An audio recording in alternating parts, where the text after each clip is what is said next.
Olá, este é o Conexão Futura aqui pelo canal Futura e também pela internet, na nossa nova tela de exibição, o Futura Play. Aqui você assiste a nossa programação onde e quando você quiser, além de rever um dos seus programas favoritos. É só apertar o play.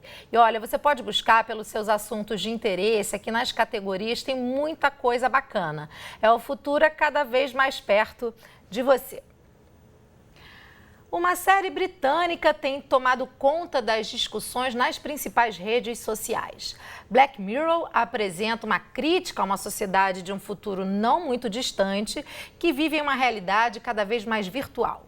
Bom, em um dos episódios, a personagem principal persegue seguidores e likes. E nesse mundo da ficção, quem não tem status e popularidade nas redes perde amigos, oportunidades de negócio e até uma vaga no mercado de trabalho.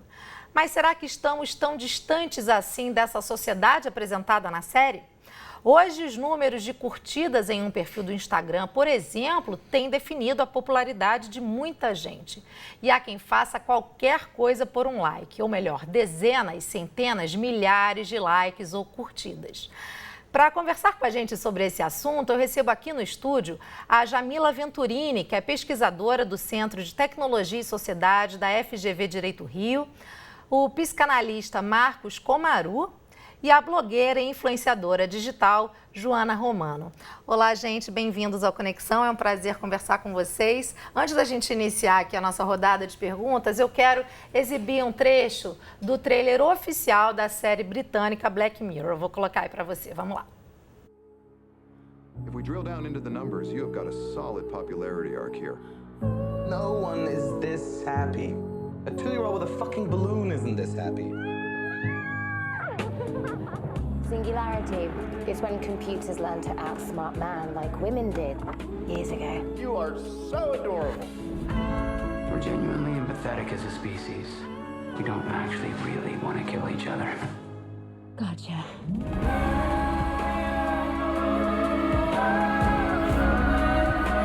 This means fun. Or it should.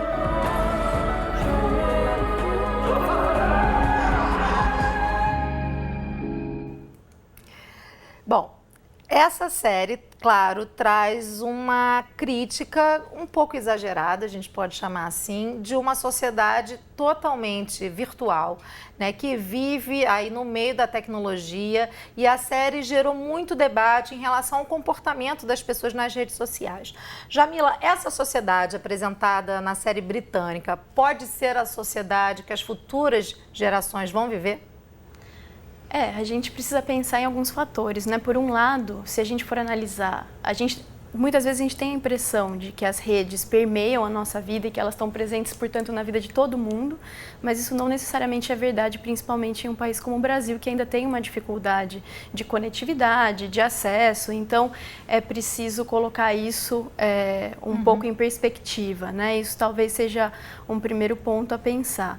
Mas, por outro lado, a gente pode observar que essas redes, elas têm, sim, cada vez mais influência na vida das pessoas, inclusive há algumas coisas que você comentava agora na abertura sobre o quanto a sua popularidade na rede pode ter influência no acesso ao trabalho, na sua rede de amigos, etc. É algo que a gente já pode observar de alguma maneira, né? Eu acho que já existem várias notícias sobre como as pessoas, ao contratarem alguém para uma vaga de trabalho, analisam o perfil das redes sociais, se é que eles estão públicos, né, ou aqueles que estão públicos. Existem alguns registros de casos, por exemplo, em que até os tribunais, os juízes utilizam o perfil em redes sociais para decidir sobre determinadas situações ou sobre determinados casos, né? Então, é algo que a gente começa a observar, não necessariamente da forma como aparece, talvez nessa série, mas é algo que a gente já vê alguma influência, né? Um dos episódios, né, que foi o episódio, Marcos, que inspirou essa discussão aqui no programa de hoje, traz uma personagem que é muito aficionada no número de likes, de curtidas, e nesse universo que ela vive, né, que não é tão distante assim do ano em que estamos, as pessoas já são analisadas então pela sua popularidade. Até no trailer aparece um pouquinho um gestor de recursos humanos falando com ela: nossa, você é muito popular, né? A gente percebe aqui. Na sua opinião, por que essa existência virtual tem ganhado tanta importância? Quer dizer, a pergunta sempre é difícil, milhões de fatores, né? Eu, do meu lugar de psicanalista, que trabalho exatamente com a ideia da privacidade, da intimidade, do singular, obviamente vejo pelo lado B disso tudo. Tem essa dimensão pública de apresentação dos fatos, né? E eu vou pelo outro lado. E do lado da clínica, a gente vem observando exatamente que junto com essa presentificação da imagem tão exacerbada, você tem um certo esvaziamento da vida das pessoas. Eu estava até comentando há pouco com ela, como às vezes o like funciona como algo que injeta sentido para vidas que não estão tão bombadas assim, ou que não estão tão incríveis. Eu estava até narrando, por exemplo, alguém viaja para uma praia no Nordeste, que são maravilhosas praias. Está quente aberto, às vezes não tem uma barraca, não tem ninguém na praia, não tem banheiro, você quer comer alguma coisa, não tem. Você posta uma foto, maravilha, queria estar aí. Eu acho que essa injeção de sentido tem servido para injetar significação em coisas que às vezes estão mais esvaziadas. Então, eu acho que isso é interessante, mas para nós meio perigoso. Quer dizer, que você pega a popularidade, os likes, como testemunho da vida interior de uma pessoa. E aí quando você vai ter uma conversa inacreditável cara a cara com essa pessoa, a experiência foi outra em algum momento, mas não foi aquilo que ela representou nos seus perfis. Marco, a foto era linda do prato. Sabe que tá meio salgado? Eu não como pimenta, então eu passei super mal depois. É muito incrível a distância entre a imagem, né, e a vivência. E a gente, como analista, quer o relato, a experiência, que essa tem se esvaziado em prol da imagem bombada. Agora, a gente está falando aqui, né, e ao longo do programa a gente vai trazer alguns casos de pessoas que fazem tudo para, então, conseguir uma curtida, dezenas de curtidas, e que acordam já olhando para o celular para ver se aquele post do dia anterior fez sucesso ou não. Mas isso também tem sido utilizado como uma forma de geração de renda e de trabalho para muitas pessoas. E a Joana, que está aqui ao meu lado, a Joana Romano, eu quero colocar na tela logo o perfil dela no Instagram, que já tem aí mais de 33 mil seguidores, está aí para você, @fitbackpacker, está aí no Instagram, você que utiliza essa rede social. A Joana criou, Joana, o Instagram em 2014, né? Eu queria entender um pouco, hoje em dia você, o seu Instagram é também parte da sua profissão, né? Por meio dele você conquistou outras vagas, escreve sobre viagens, mas como é que foi esse processo? Isso foi uma coisa natural ou você foi criando um perfil falando das suas viagens e aí isso quando você percebeu, nossa, isso pode ser sim uma forma de eu ganhar dinheiro? No começo foi um hobby. Eu estava até mexendo assim em coisa antiga minha na internet, eu achei um fotolog. Lembra de fotolog de 1900 e sei lá quanto? E eu fazia isso no fotolog e eu nem lembrava de dar dica de viagem, por puro hobby. Só que naquela época eu não tinha maturidade para poder levar aquilo adiante. Eu fazia, ia num lugar e dava uma olhada assim na Wikipédia para poder pegar umas certas dicas, coisas que eu não sabia. E postava para poder para os meus amigos que estavam longe, minha família, acompanharem minha viagem e, sei lá, lerem sobre certos fatos, coisas que eles não saberiam de outra forma. Só que eu larguei de mão, deixei para lá, aí comecei com o Instagram. Eu tenho até uma conta pessoal que tem, sei lá, 600 seguidores, que eu posto aquela foto da comida, foto sem filtro, aquela coisa horrorosa. E até parei de usar e comecei com a minha de hobby total e fui vendo que estava dando certo. O período da transição assim, entre a parte do hobby e trabalho foi bem complicado, porque como é uma coisa nova, para eu chegar e ter o meu valor, dar o meu valor, como é que eu vou saber quanto cobrar por uma propaganda? Ou como é que eu vou saber como abordar empresas, se eu nunca fiz isso na vida? Não é uma coisa que eu fiz uma faculdade de Instagram e comecei e resolvi, não, a partir de agora. Mas, por causa do Instagram, eu comecei a escrever para um site de viagem, abriu portas. Hoje em dia, eu trabalho com empresas, não só no meu Instagram, mas eu faço trabalho de promoção para outras empresas. Tudo isso começou com o Instagram. Mudou um pouco você ter o seu Instagram, né, ligado, né, um nicho. A Joana viaja muito, sempre fez mochilão, então encontrou um nicho aí nesse mercado de pessoas que gostam, como ela, de explorar lugares diferentes. E a gente percebe até pelas suas fotos que não são fotos de pontos turísticos específicos, né, são fotos um outro olhar dos lugares que você visita. Mas você hoje encara suas postagens de uma forma diferente? Você já vou tirar essa foto dessa forma, assim eu posso ganhar mais like, ter mais curtida. Não, com certeza. A roupa que eu vou sair, tudo é planejado. Porque antes, quando eu saía arrumada, saía arrumadinha. Mas às vezes tô com uma blusa branca que na foto não vai chamar a mínima atenção. Tanto que se você olhar minhas fotos, eu tenho várias fotos com gorro vermelho, com gorro amarelo, coisa que chama bastante atenção, que é o que a pessoa vai olhar. Não vai ser aquela foto apagadinha que passa batido, entendeu? Vai ter alguma coisa assim. Eu gosto muito de tirar foto de pôr do sol, nascer do sol. Essas, ó, bombam. Fica a dica.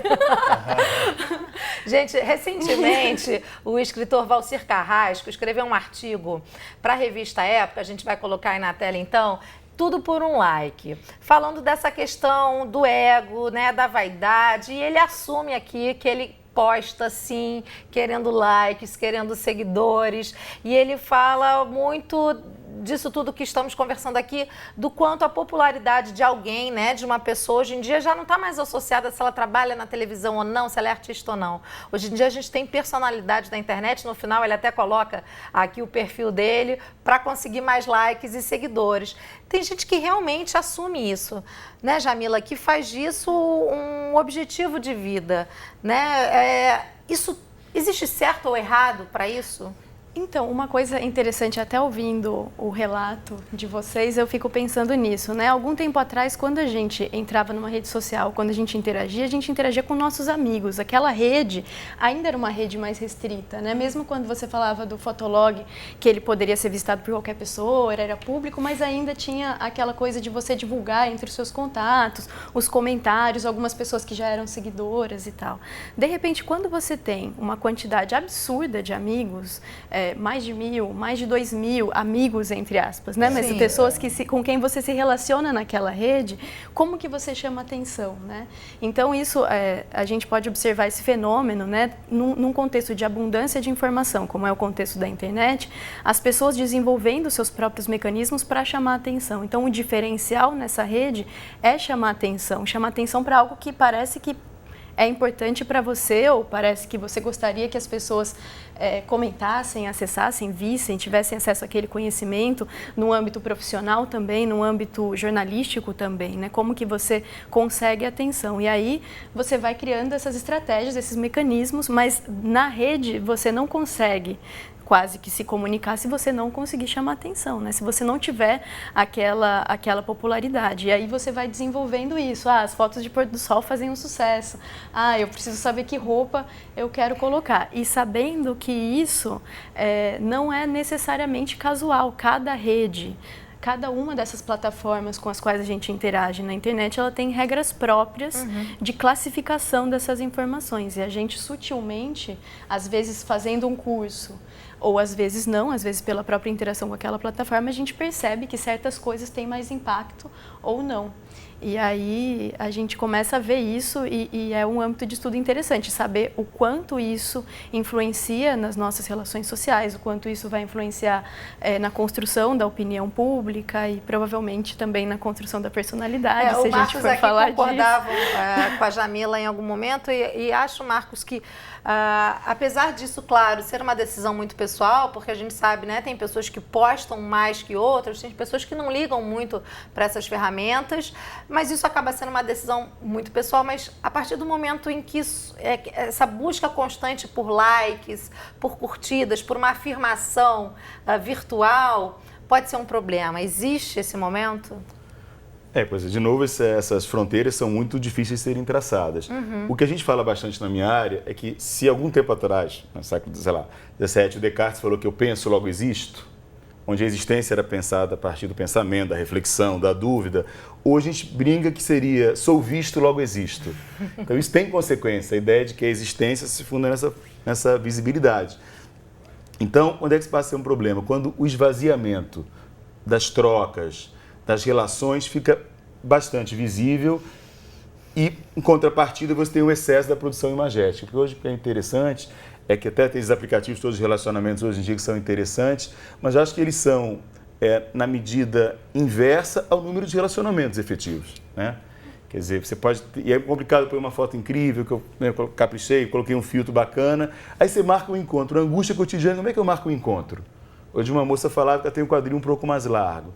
Então, na foto, ela tirou uma foto sentada, bonita, ok, funcionava bem. Like, da Match, da Trush, é uma coisa. Aí, quando ela marca o encontro, ela fala, tem que chegar antes e sentar. Porque se aí tá ele me encontrar em pé, é totalmente Aí eu falei, como é que é no final? Eu falei, vou ficar aqui, você vai embora, né?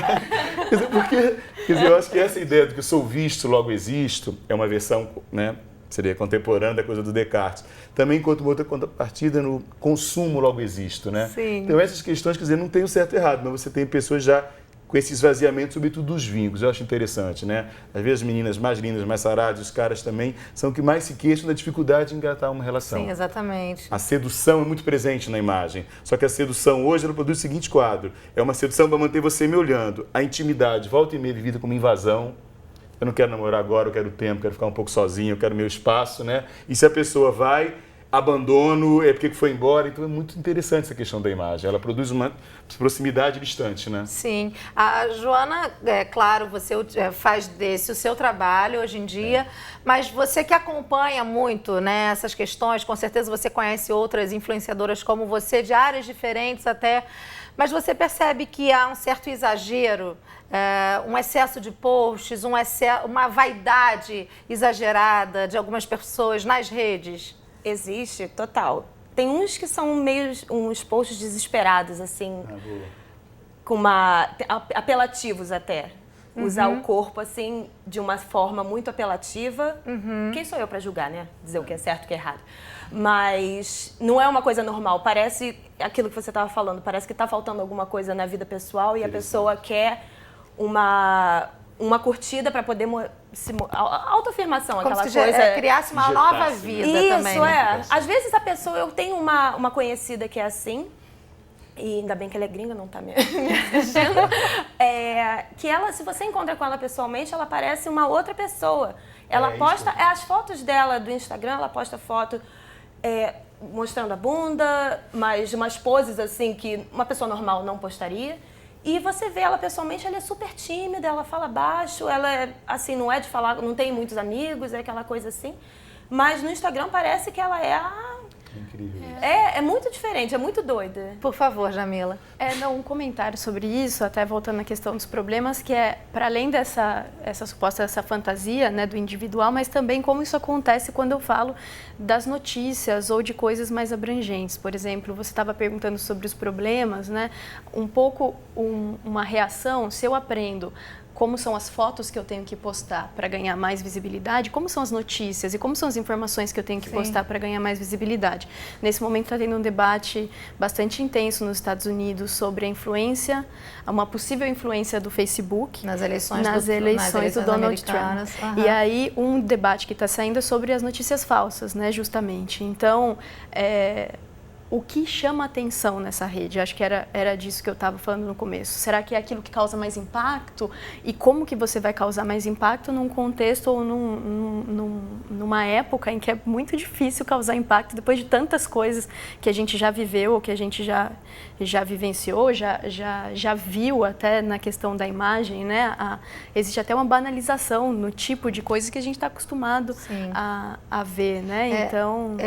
vou trazer agora uma opinião bastante pessoal, agora é a Larissa aqui que fala, né? Porque eu, como profissional de jornalismo e da comunicação, eu estou presente em todas essas plataformas e redes sociais, mas eu utilizo cada uma de uma forma diferente, porque eu sei que o que eu uso no meu perfil no Twitter, por exemplo, é diferente do que eu vou fazer no meu Instagram e no Facebook. Até no próprio Facebook eu tento controlar quem acessa o quê. Eu acho que isso é importante, que as pessoas também consigam fazer nas suas redes. Filtros, né? Filtrar, exatamente, poder publicar e perceber de que forma você vai expor a sua vida e para quem, né? E onde também, acho que essa é uma questão. Agora, vocês trouxeram um ponto que eu queria chamar a atenção, essa coisa do corpo, né? Da vaidade exacerbada. Então, nos perfis a gente percebe muito isso no Instagram. Se a gente puder colocar, por favor, Pierre, na tela, o site do Estadão, do Estado de São Paulo, para mostrar então uma matéria que fala da blogueira australiana que revelou os truques dos seus posts, né? Ela é a Essena O'Neill, que tinha mais de 800 mil seguidores, e aí ela resolveu virar totalmente isso, e agora ela criou um movimento em que ela, nas suas postagens antigas, ela reedita mostrando, por exemplo, nesse que está aí na tela, ela coloca, ó, esse post chegou em $400 para isso, a roupa foi tal, me maquiaram. Uma coisa que parecia tão natural para os seguidores dela, ela mostrou, não, isso é assim. Eu sustentei essa imagem durante muito tempo, mas agora eu vou virar esse jogo. Inclusive, o projeto dela é vamos virar esse jogo.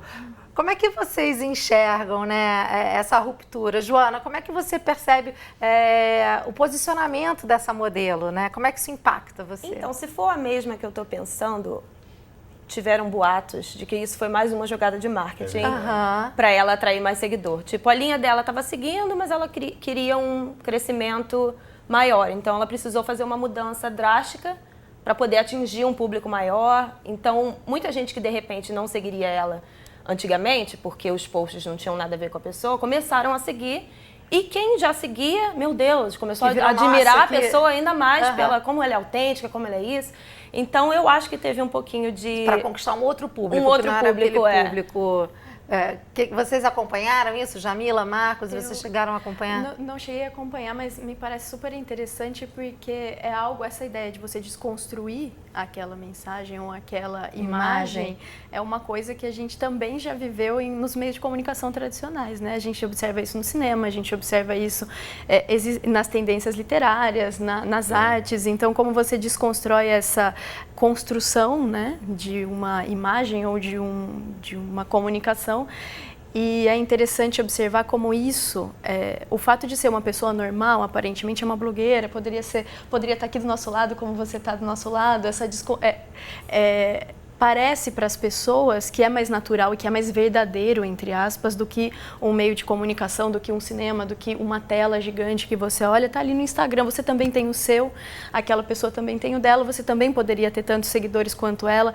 Esses mecanismos de marketing ou esse treinamento por trás da construção daquele perfil ou daquela personalidade, eles não necessariamente estão claros nos meios digitais ainda, né, para as pessoas.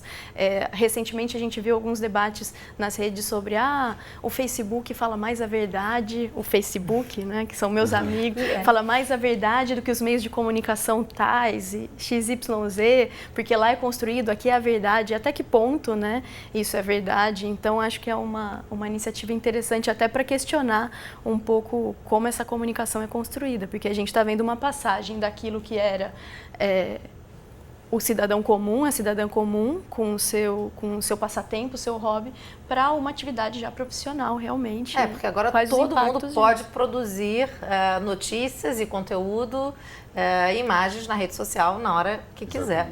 Né? Agora, Marcos, tem um aspecto interessante. Uma universidade alemã recentemente publicou uma pesquisa que mostrava que quando a pessoa vê que ganha um like, né, uma curtida em um post na rede social, isso produz as mesmas substâncias que são produzidas quando fazem sexo, quando comem chocolate, ou quando são aceitas. Fico super feliz. Eu acho que acaba que no fundo, todo mundo fica feliz quando vê que teve essa aceitação na rede. Exato. Não, porque eu acho que isso é interessante, porque se tem uma coisa que é básica do desejo humano, é o desejo de reconhecimento.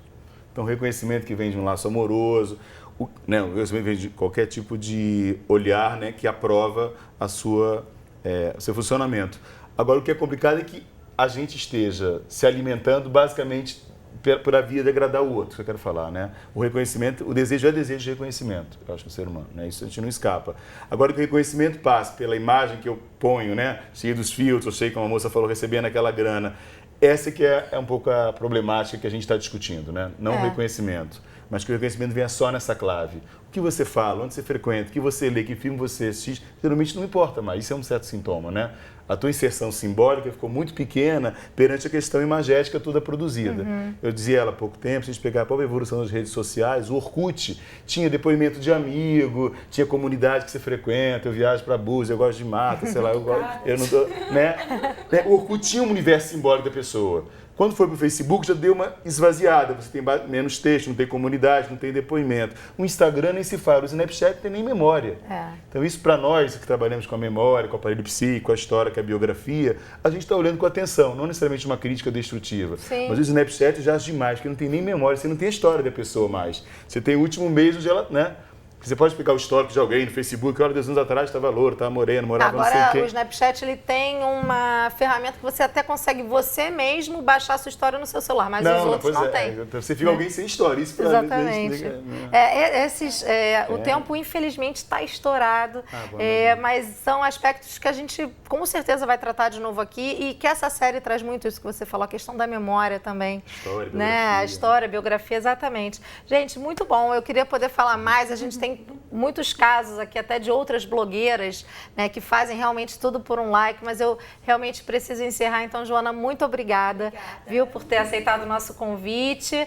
Obrigadão mesmo. Obrigada, Jamila, mais uma vez pela sua presença. Marcos, também foi um prazer conversar com você. A você de casa, eu agradeço sempre a sua companhia. Lembrando que o Conexão Futura vai ao ar de segunda a sexta na tela da TV, mas a gente está sempre, a qualquer hora do dia e da noite, no Futura Play. O endereço está aí, a gente está cada vez mais pertinho de você. Um beijo e até a próxima. Tchau!